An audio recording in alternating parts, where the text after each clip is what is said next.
السلام علیکم ورحمۃ اللہ۔ وعلیکم السلام ورحمۃ اللہ۔ وعلیکم السلام ورحمۃ اللہ۔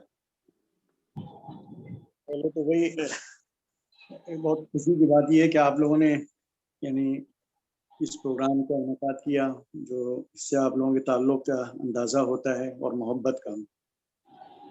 جہاں تک ان کے بارے میں کچھ کہنے کا سوال ہے تو پہلی چیز تو جو ان کے بارے میں عام طور پر کہنے کی کوشش کی گئی بعض حلقوں کی جانب سے کہ وہ یعنی علم میں کم تھے، نااہل تھے، یا ان میں صلاحیتوں کی کمی تھی، اس کا فقدان تھا۔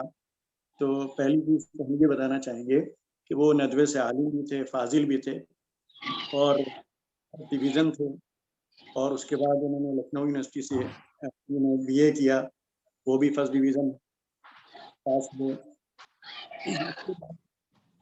اگر ان کی زندگی کا جائزہ لیا جائے تو اس کو 4 ادوار میں تقسیم کیا جا سکتا ہے، اور میں یہ کہنا چاہوں گا کہ اس سے ان کی شخصیت پوری طرح سامنے آئے گی، اور اللہ تعالیٰ نے ان کو جو غیر معمولی دماغ دیا تھا، ذہن دیا، اور کی جو صلاحیت دی تھی، یا جاننے کی جو صلاحیت دی تھی، اور پھر ان افراد سے کام لینے کی جو ان کے اندر صلاحیت تھی، یعنی جیسا موقع، جیسا ماحول یا جیسی ضرورت، اس لحاظ سے اس شخص کا انتخاب کرنا، باقی اس کام کے لیے اس سے اتنا موضوع ہو کہ دوسرا اتنا موضوع نہ ہو، یہ ان کے اندر بڑی خوبی پائی جاتی تھی۔ تو پہلا جو دور ہے ان کا، وہ ہے ان کا کھیل، دوسرا دور ہے ان کا سیاست کا، اور تیسرا دور ہے ان کا کاروبار کا، اور پھر چوتھا دور ہے وہ ندوے سے وابستگی کا۔ اور یہ چاروں جو میدان تھے یا چاروں جو ادوار ہیں، ان چاروں میں وہ نمایاں رہے۔ پہلی چیز آپ ان کی کھیل کی لیں، وہ کرکٹ کے بہت اچھے کھلاڑی تھے، اور UP کی سطح پر انہوں نے کرکٹ کھیلا، اور جس کلب سے کھیلتے تھے اس میں زیادہ تر وہ پلیئرس ہوتے ہیں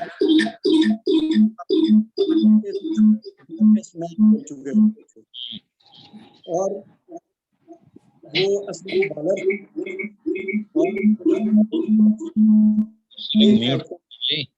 دائیں طرف بھی گھما سکتے تھے، بائیں طرف بھی گھما سکتے تھے، اور وہ کرکٹ کے میدان میں اپنے اسی داڑھی کے ساتھ، اسی تہذیب کے ساتھ رہتے تھے۔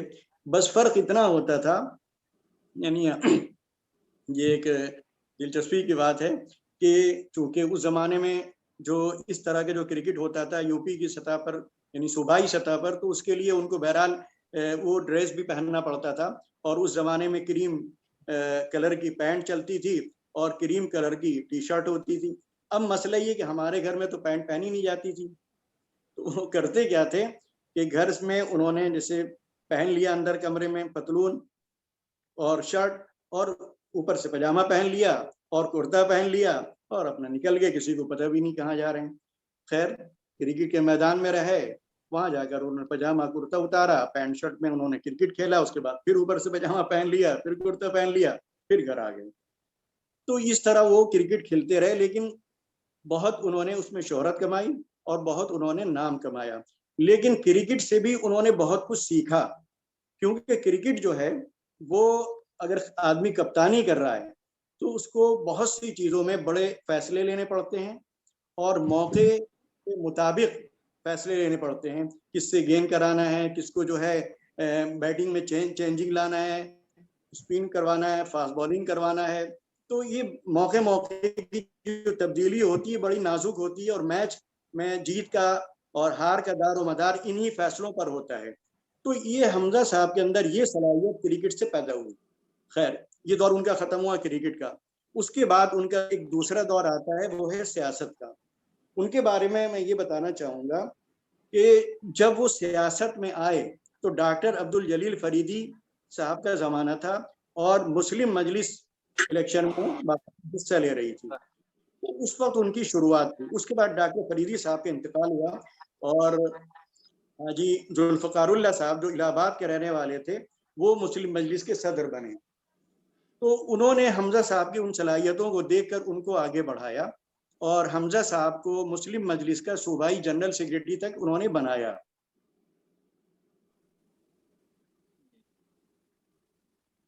4 وزیر مرکز میں تھے، اس میں ایک کیبنٹ وزیر تھے جو حاجی ذوالفقار اللہ صاحب تھے، اور الیکشن میں سیٹوں کی تقسیم یعنی ٹکٹوں کی تقسیم.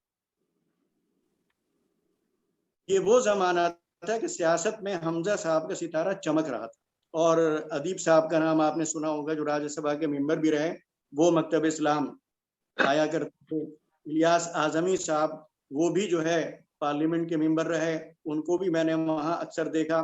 مسعود صاحب جو پی ڈبلیو ڈی کے وزیر رہے، ان کو بھی میں نے وہاں دیکھا. ایسے ہی نہ جانے کتنے بڑے سیاستداں قداور وہ ان کے اس مکتبے میں آتے تھے اور اس کو خانقاہ کہتے تھے اور ان کو میاں کہتے تھے کہ چلو بھائی میاں کی خانقاہ پہ چلیں. اور وہ خانقاہ چھوٹی سی جو ایک مکتبہ تھا، معمولی سی دری بچھی ہوتی تھی، معمولی سی اس پہ چادر بچھی ہوتی تھی، وہ باہر چپلوں کا ڈھیر لگ جاتا تھا اور بیٹھنے والوں کی تعداد اتنی ہوتی تھی کہ چپلوں تک پہ وہ لوگ بیٹھتے تھے. تو بڑے بڑے وہاں سیاستداں بھی آتے تھے. اعظم خان کا بھی وہ زمانہ تھا، ان کو بھی وہاں دیکھا. تو حمزہ صاحب نے جب سیاست میں حصہ لیا تو اس میں بھی انہوں نے بڑی شہرت حاصل کی. اچھا، حمزہ صاحب کے بارے میں جو یہ کہا جاتا ہے کہ وہ نہ تقریر کر سکتے تھے نہ تحریر کی ان کے اندر صلاحیت تھی، تو یہ بالکل بے بنیاد بات ہے. وہ تقریر اتنی جوشیلی کرتے تھے کہ اگر وہ اس میدان میں ہوتے تو شاید آج وہ اسد الدین اویسی صاحب جیسی تقریریں کر رہے ہوتے. ان کا ایک واقعہ اس موقع پر میں سنانا کہ لکھنؤ میں گنگا پرساد ہال ہے امین آباد میں، وہاں ایک سیاسی جلسہ تھا. حمزہ صاحب کی اس میں تقریر ہوئی. تقریر اتنی جوشیلی تھی اور حکومت پر انہوں نے اتنی سخت تنقید کی کہ جب وہ گھر آئے تو ان کے ساتھ ساتھ پولیس بھی آ گئی اور ان کی انکوائری شروع ہوئی. اب وہ گھر کے اندر اور باہر پولیس والے صاحب ان کو باہر نکالیے، ان سے بات کرنا ہے. انہوں نے ایسی باتیں کیوں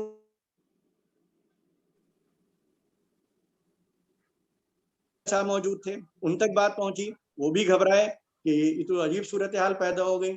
تو مولانا ابو عرفان صاحب رحمۃ اللہ علیہ کو انہوں نے بھیجا کہ آپ امین آباد جائیے اور انسپیکٹر سے آپ بات کیجئے. تو ندوے سے مولانا ابو عرفان خان صاحب رحمۃ اللہ علیہ آئے اور انہوں نے انسپیکٹر سے بات کی اور اس کو سمجھا بجھا کر رخصت کیا. اس کے بعد حمزہ صاحب ماشاءاللہ مطلب اس سے بچے. تو اسی طرح جہاں تک ان کی تحریر کی صلاحیتیں ہیں تو انہوں نے کئی بڑے بڑے پروگرام کیے. رابطہ ادب اسلامی کیا، ایک سیمینار رائے بریلی میں کیا انٹرنیشنل، جس میں بڑے بڑے عرب حاضر تشریف لائے. ایسے ہی شابانوں کا جب مسئلہ چل رہا تھا تو رائے بریلی میں فیصلہ بورڈ کا ایک بہت بڑا اجلاس کیا. ویسے ہی ندوے میں اکثر سیمیناروں میں میں نے ان کو خود مقالہ پڑھتے ہوئے سنا. اور یہاں پر بھی جو بڑے بڑے پروگرام انہوں نے کیے اس میں استقبالیہ یا سپاس نامے وہ خود لکھتے تھے، پڑھنے والا دوسرا ہوتا تھا.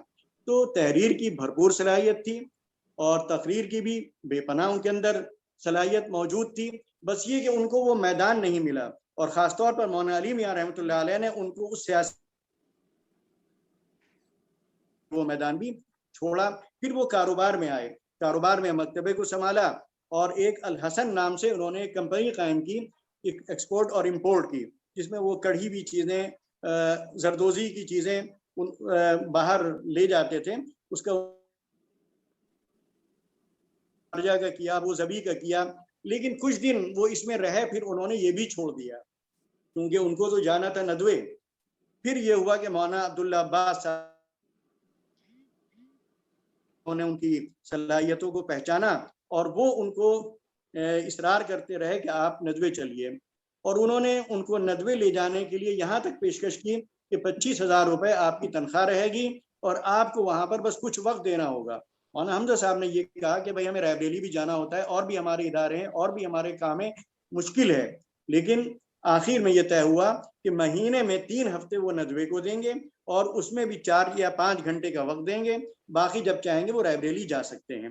تو مولانا حمزہ صاحب نے تنخواہ لینے سے تو معذرت کر دی، لیکن انہوں نے اس موقع پر اتفاق ایسا ہے کہ میں مکتبے گیا تو انہوں نے مجھ سے بھی یہ بات کہی کہ ایسا ایسا کہا گیا ہے، اور ہم نے مطلب کہنے کہ میں نے یہ بات پیشکش قبول کر لی ہے یہ سوچ کر کہ اس کا ثواب میرے والدین کو ملے۔ اب آپ دیکھیے یہاں پر نیت دیکھیے کتنی پاکیزہ نیت ہے کہ تنخواہ نہیں لیں گے اس لیے کہ اس کا ثواب ان کے والدین کو ملے۔ خیر وہ آئے تھوڑے وقت کے لیے، لیکن پھر ایسا وہ ندوے میں منہمک ہوئے، ندوے کے کاموں میں ایسا لگے کہ پھر نہ ان کو مکتبی کی پرواہ رہی، نہ رضوان کی پرواہ رہی، نہ رائبریلی کی پرواہ رہی، نہ ان کے اپنے جو ادارے تھے ان کی پرواہ رہی۔ انہوں نے اپنی ساری توانائی، ساری صلاحیتیں اور ساری اپنی قابلیت ندوے کے لیے انہوں نے وقف کر دی، اور پھر اللہ تعالیٰ نے ان سے وہ کام لیا جو واقعی تاریخی کارنامہ ہے، خاص طور پر ندوے کی مسجد، رواق ابو الحسن، رواق محمد علی منگیری، اور اس کے ساتھ ساتھ جو انہوں نے ندوے کے مالی نظام کو جو اس طرح مستحکم کیا اور چندے کی فراہمی کا جو انہوں نے نظام بنایا، اور ندوے کی وہ ڈوبی ہوئی رقمیں وہ انہوں نے جس طرح واپس لیں، اور پھر اس کو اس طرح انہوں نے سسٹم بنایا کہ کوئی شخص بھی چیک کر سکتا ہے کہ کتنی رقم آئی، کہاں جمع ہوئی، کہاں خرچ ہوئی۔ یہ کوئی معمولی چیز نہیں تھی۔ تو یہ سارے ان کی جو خدمات ہیں یہ ایسی ہیں کہ اللہ تعالیٰ ان کو قبول فرمائے گا، اور اس کے مولانا کی آواز بالکل نہیں آ رہی۔ ضرور انشاءاللہ فرمائے گا۔ میں اپنی باتیں ان پر ختم کرتا ہوں، بے ترتیب باتیں ہیں، بہرحال معذرت کے